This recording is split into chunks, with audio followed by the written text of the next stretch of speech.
Olá, então essa aula serve para fazer uma revisão sobre juros, né? Também sobre conjuntos para a nossa avaliação não presencial da semana. E também vou tirar umas dúvidas uma dúvida na verdade, que surgiu no módulo 9, né? Lembrando que se você tem dúvidas, pergunte, mande seu questionamento pelo Google Sala de Aula, né? Para que a gente possa fazer os vídeos e enfim, chegar no nosso objetivo, né? A gente sabe que esse período de aulas não presenciais exige um pouco mais de esforço, tanto dos alunos como dos professores, né? Não está sendo fácil. Então, para que a gente não perca este ano, a gente precisa fazer a nossa parte, né? Então, vamos lá. Começar aqui fazendo uma revisão de juros, né? Então, primeiramente, o que é juros, né? Juros é um valor que você recebe a mais se você faz um investimento numa aplicação, ou um valor que você paga mais quando você compra algo a prazo, né? Exemplo muito comum na compra de um carro, quando você financia, o valor final do carro vai ser bem maior do que o valor à vista, porque você fez um financiamento, ou seja, como se você tivesse pego emprestado um dinheiro do banco e depois você vai pagando para o banco, só que um valor maior do que aquele que você pegou emprestado. Isso é os juros, né? Então, por exemplo, o juro aparece quando você investe dinheiro, seja na poupança ou em algum outro meio de modo de investimento. Aparece também quando você toma emprestado do banco ou quando você compra algo a prazo, né? A loja, o local que está vendendo para você cobra o valor a mais do que o valor à vista. Então, exemplo, né? Você compra algo de R$100, tá? Você compra algo de R$100 e não pode pagar, o dono da loja fala o seguinte: olha, pode pagar mês que vem, mas vai ter uns juros de 10%. 10% de 100 é 10. Aqui já tem o primeiro erro, né? Quando a gente fala juros de 10%, não é juros, é a taxa de juros. O juro, na verdade, é esse valor aqui, ó, que você vai pagar mais. Então, esse é o juro. O 10% é taxa de juros. No popular, o pessoal fala 10% de juros, mas na verdade é 10% de taxa de juros. Então, quantos que você vai pagar depois de um mês? Você vai pagar R$110, né, que é o valor que você deve mais os juros. Esse valor que você paga é chamado de montante, certo? Montante, beleza? Então, nós trabalhamos juros simples no oitavo ano. Juros simples funciona na vida real apenas quando o período é de um mês, um ano, um dia, né? Mas quando é mais dias, ele é um pouco mais complicado. Você pode usar juros simples praticamente para qualquer investimento, mas é muito trabalhoso. Então, existe uma maneira mais fácil de você calcular o seu rendimento ou o que você tem que pagar utilizando juros compostos, né? E nós estudamos juros compostos no ensino médio porque envolve potenciação e alguns problemas envolvem logaritmo, que é um assunto do ensino médio. Mas para entender juro composto, precisamos passar pelo juro simples, né? Então é isso que nós trabalhamos aí no oitavo e no nono ano. Então, já entendemos então que juro é um valor a mais que você paga ou que você recebe. O capital é o valor que você investe. Então temos aqui uns símbolos, né? Capital é o valor que você investe, ou o valor que você pega emprestado, ou o valor que você deve, o valor à vista, se for algo que você está comprando a prazo. Você usa a letra J para os juros, então juros é o valor, né, que você vai pagar ou receber a mais. Você tem o tempo, né, então você pode depositar algo na poupança e retirar daqui um mês, aí o tempo é 1, 2 meses, tempo é 2. Né? Lembrando que sempre cuidado, né, que a nossa Bom, já vamos falar de taxa de juros, cujo símbolo é I. Então, taxa de juros, símbolo é I. A gente não usa T para não misturar com o tempo, a gente usa então o símbolo em inglês, da palavra em inglês, que é interest. Acho que é isso, se algum professor de inglês puder me corrigir também, não tem problema, né? Mas começa com I, taxa de juros em inglês. Então a gente usa para não confundir com a letra T, que já é do tempo, né? Taxa de juros. Só toma cuidado que se o tempo está em meses, né? O tempo estiver em meses, a taxa também tem que estar em meses. Se o tempo estiver em ano, a taxa tem que estar em ano. E assim por diante. Dia tem que estar em dia. Ah, professor, mas está diferente no problema. Então você vai ter que converter. Para poder, na hora de resolver o problema, tem que estar igual. Tá? Tempo, ano, taxa ao ano. Tempo, dia, taxa ao dia. Se você não fizer a conversão, né, alguns problemas você precisar fazer a conversão, então tem que tomar cuidado, né? Beleza? Então vamos usar aqui a fórmula de juros. É bem justo simples, a fórmula é simples. Você basta pegar o seu capital, multiplicar pela taxa e multiplicar pelo tempo. O resultado dessa conta vai ser o total de juros, o valor a mais que você paga. Porque o valor que você vai pagar ou recebe é o montante. O montante é igual ao capital mais os juros. Então, tem que lembrar o que é o montante. Tu vai comprar uma televisão, aquele valor, aquele exemplo que nós colocamos, R$100. Você não vai pagar só R$10, que é os juros, né? Aquele primeiro exemplo. Você vai pagar 110. Então, é o montante que você paga ou recebe. E os juros é esse valor a mais, a diferença, né? Beleza? Eu gosto de colocar aqui,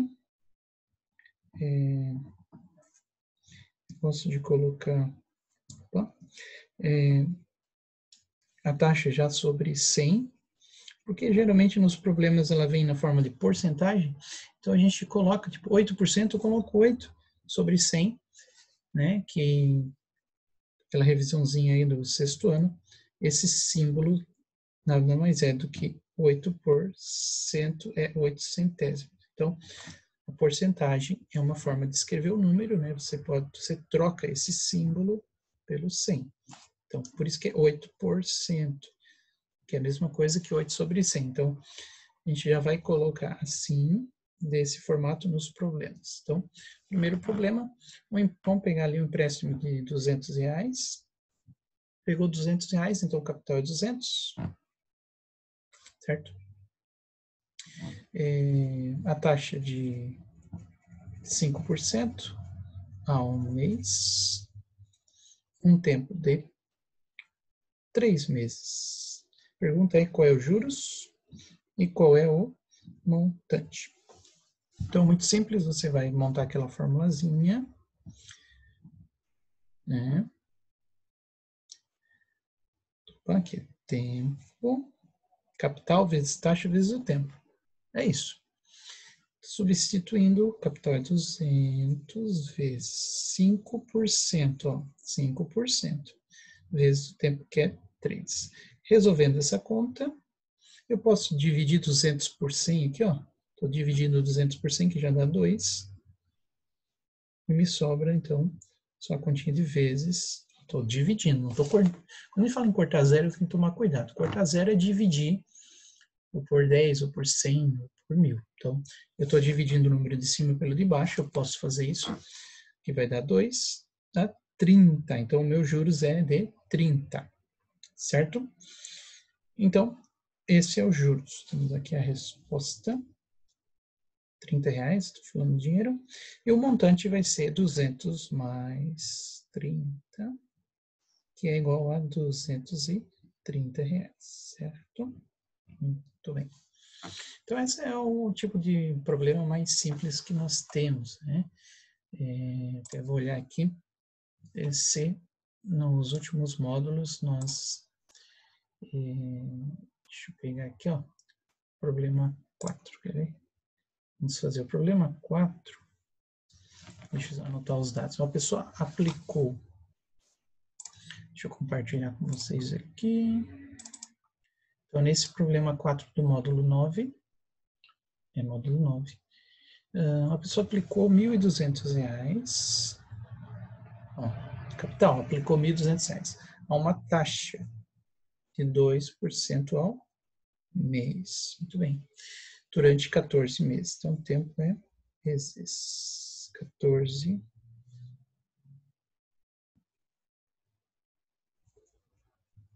meses, beleza? Determine os juros e o montante. Mesma coisa que nós fizemos nesse exemplo aqui, né? Então, ó, capital de 1.200, uma taxa de 2% ao mês durante 14 meses. Então, nós fazemos simplesmente aquela conta, onde os juros é igual a 1.200 vezes 2%,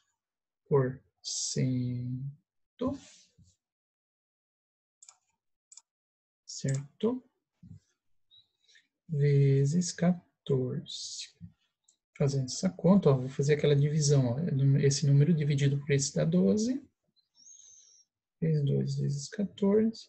Fazendo essa continha de vezes, 28 vezes 14. Fazendo rapidinho aqui.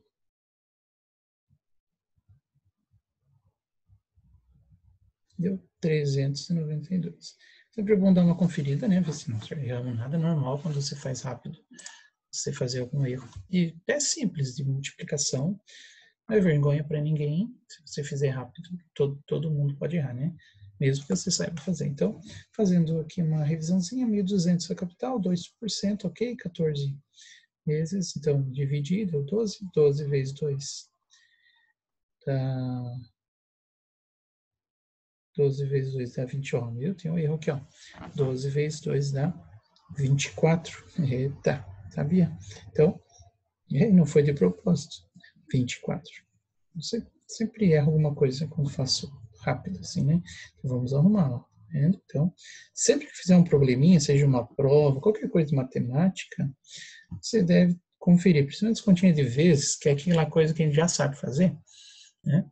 Mas a gente faz rápido e tão fácil que às vezes acaba errando. Então, olha aqui, eu errei.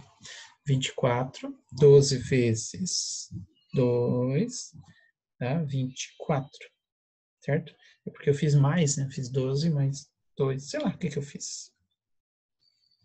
Bom, então, 24 vezes 14, fazendo essa continha aqui, vai dar 16, 9, 24, 6, 13, 336, né? Então, ó, então, beleza? Esse é o nosso juros, em R$ 336, certo? E o nosso montante vai ser a soma dos juros com o capital. Então, esse é o juros e o montante vai ser 1.200, mais isso, R$ 1.536. Beleza? Então, esse é o problema do módulo 9, né? Exercício 4. Beleza? Muito bem. Então, esquece se tiver alguma dúvida, manda lá no Google Sala de Aula, né? Google Classroom, né? E a dúvida que teve foi do Davi, né? Do 8º B. Eu gosto quando perguntam, né? Quando perguntam, porque estou interessado, mostra interesse, né? Então, muita gente não pergunta nada. Eu já fiz a correção, inclusive, dessa questão, mas o que ela diz? Olha só, um capital. Não sei o capital. Aplicado a juros simples de 2 anos. Taxa de juros 5% ao mês.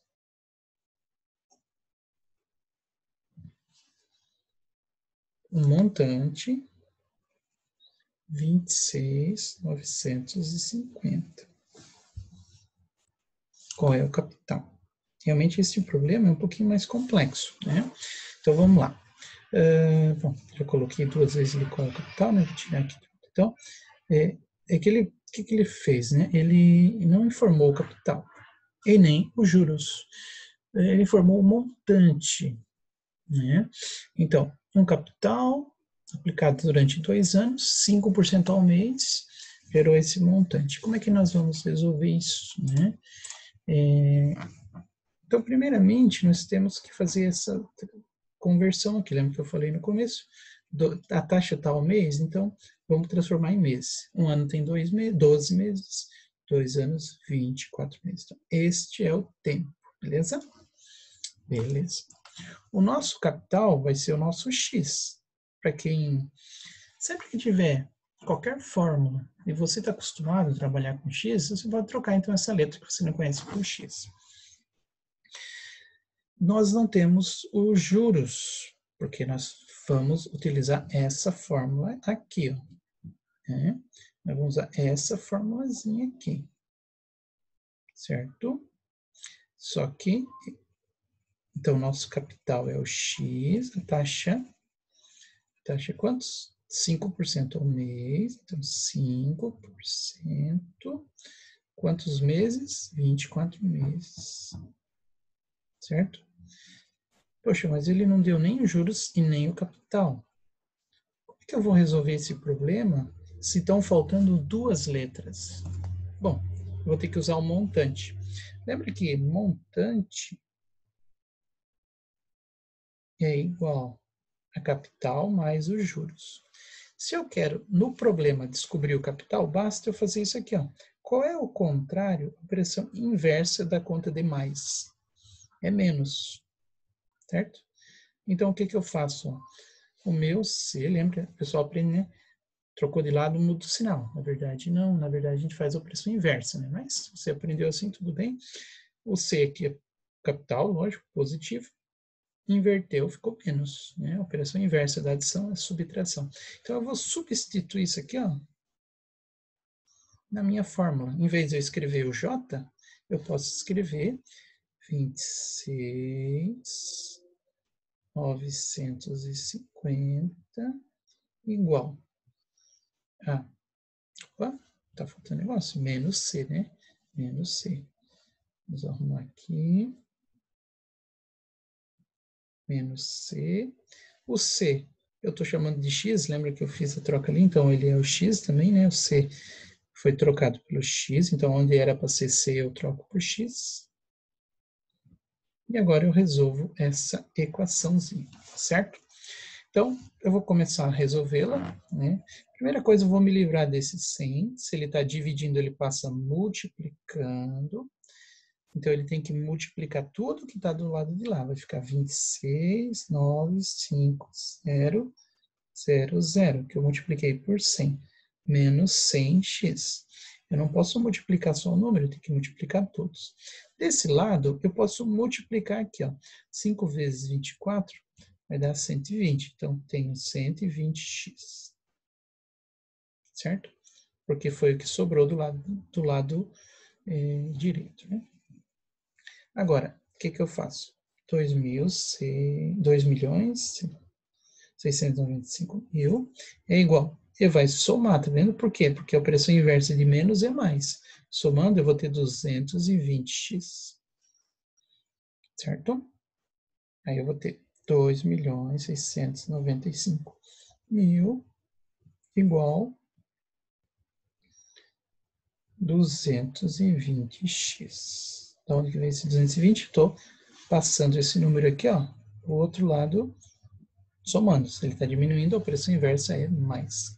Aí deu 220. Agora, isola o x. Qual é o contrário? Aqui está multiplicando. Qual é o contrário de multiplicação? Divisão. Então, fazendo essa divisão, eu posso, para ficar mais fácil, simplificar por 10. Cuidado quando tiver vírgula, eu vejo muita gente errando quando tem vírgula, tá? Então, evite quando tiver vírgula, a não ser que você saiba fazer, tá? Então, eu vou dividir por 10 aqui, ó. Vai ficar 2,695. Aí eu cortei aquele zero. Eu vou dividir por 22, tá certo? Né? Eu cortei o zero porque eu estou dividindo em cima e embaixo por 10. A gente aprende no sexto ano a fazer a simplificação. Fazendo essa continha, então sobra 4, desce 9, vai dar 2, 2,44 sobra 5, dá 55, vai dar 2 de novo, com 110, 11, né? Aí dá 110, aí dá 5, sobra 0, desce mais um 0. Então, o meu capital é 12.250. Lembra que o X, que na resposta, e o X é o capital, né? Eu não precisaria ter usado X, eu podia ter usado a letra C direto sempre, né? Mas para aqueles que preferem usar X, você pode fazer isso em qualquer equação, qualquer fórmula, né? Para não se atrapalhar, enfim, né?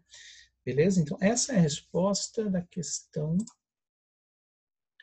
a questão 5, né? A questão 5 do módulo 9. Tá bom? Então, foi a dúvida que o Davi mandou, né? Então, qual é o problema aqui, né? O problema é que ele seja nessa jogada aqui, ó, quando você tem que trocar o J, que é os juros, pelo montante menos o capital. Se você não fizer isso, você não consegue resolver a equação, porque ela ficará faltando duas letras. E numa equação, quando eu não conheço duas incógnitas, duas letras, duas incógnitas, eu vou ter infinitas soluções, e não é o caso aqui. Então, o que eu faço? Né? Eu troco esse J, que é os juros, pelo montante menos capital, porque juros é igual montante menos capital. É isso que eu estou fazendo ali para resolver o problema, certo?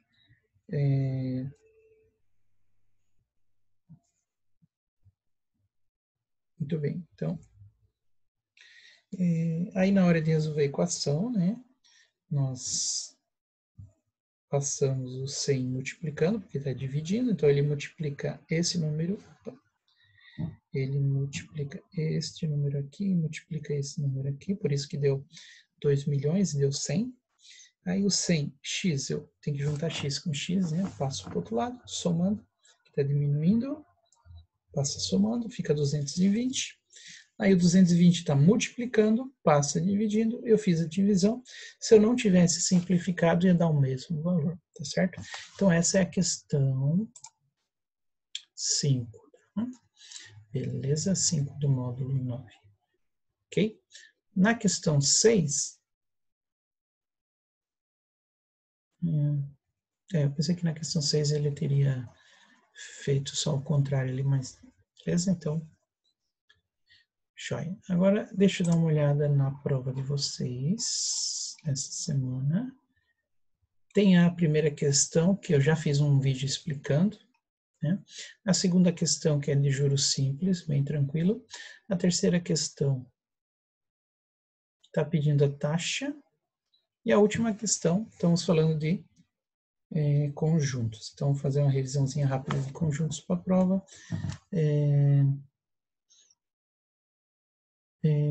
Estamos falando, então, números reais, né? Quem são os números reais? Números reais são todos os racionais e irracionais. Então, nós temos aqui dois conjuntos que juntos formam os reais, tá certo? Então, essa é a ideia. Temos o grande conjunto ali, que é o conjunto dos reais. Tá certo? Deixa eu só abrir aqui.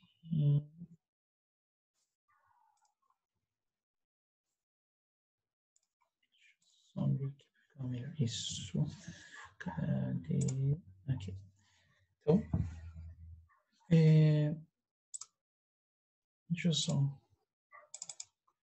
Isso, então, quem são os racionais? Racionais são os números que eu posso escrever como uma divisão de dois números inteiros, ou seja, os racionais têm esse símbolo porque todo racional pode ser escrito como uma divisão, já mostrei isso no vídeo, de dois números inteiros. Quem são números racionais? Todos os naturais,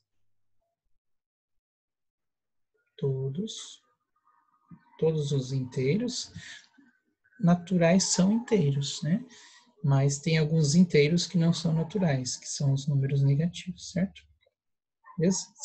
Esses números são racionais também. E aqueles números que não são inteiros. São números que têm um pedaço de outro número, como 4,8, 5,1, exemplo, né? Uma fração tipo 1/3, né? 2/5, enfim, também são racionais. E uma coisa que, às vezes, um número com vírgula ele é racional quando ele tem uma representação finita. O que significa isso? É o contrário disso aqui, ó. Olha, 4,8 aqui, eu vou botar 3 pontinhos, então é infinito. Certo? Então aqui ele é, no primeiro caso, é finito, no segundo é infinito. Então, toda vez que for finito, é racional. Quando for infinito, precisa acontecer uma coisa, que é chamada dízima periódica. O que é a dízima periódica? É esse número que está repetindo. Eu posso escrever assim, eu posso escrever assim também. Então, quando tiver essa repetição, né, ele é um número racional. Quem são os irracionais? Então, é o contrário de racional. Ele nunca vai poder ser escrito como uma divisão de dois inteiros. Símbolo I. Quem são? O mais famoso deles é o número π. Se você for deduzir o número π, vai ser um número infinito, representação infinita, desculpa. Mas não vai ter uma repetição aqui. Os números vão aleatoriamente, infinitamente. Se eu pegar um número, outro exemplo aqui, né? 5, 4, 3, 2. Esse número é racional, porque é finito. Olha aqui, ó. Mas se eu botar que ele é infinito, não tem uma repetição, ele é irracional. Então, ó, infinito não tem um padrão, tá vendo? Quer dizer, pode ter um padrão, mas não tem uma repetição, não é uma dízima periódica. Todos os números que são raízes, que não são raízes exatas, também são números irracionais, certo? Eu acho que isso aqui dá para resolver. Essa revisão aqui ajuda a resolver prova, né? Aqui o que temos aqui, os números reais, todos esses aqui são reais. Os racionais, natural inteiro, mais esses números que não são inteiros, mas tem uma representação finita ou uma dízima periódica, né? Então, veja só quando eu falo divisão de dois inteiros, ó, 2 é inteiro, 5 é inteiro. Isso, fração é divisão, então é uma divisão de dois inteiros. Por isso, quando eu falo racional, eu uso a letra Q, de racional, certo? Irracional, eu não consigo escrever como divisão de dois inteiros. Eu botei aqui os exemplos, né? De irracionais, aqui as raízes também são todas irracionais, desde que ela não tenha resultado exato. Mas então é isso, gente. Espero que ajude. Ajude você que quer realmente aprender, que quer realmente não perder esse tempo, né? Não queira ter dificuldades ano que vem, até mesmo as disciplinas, com os assuntos que vão ensinar em matemática no nono ano, né? Ou até mesmo no ensino médio, certo? Bons estudos a todos e a gente se vê por aí. Fique com Deus. Até a próxima.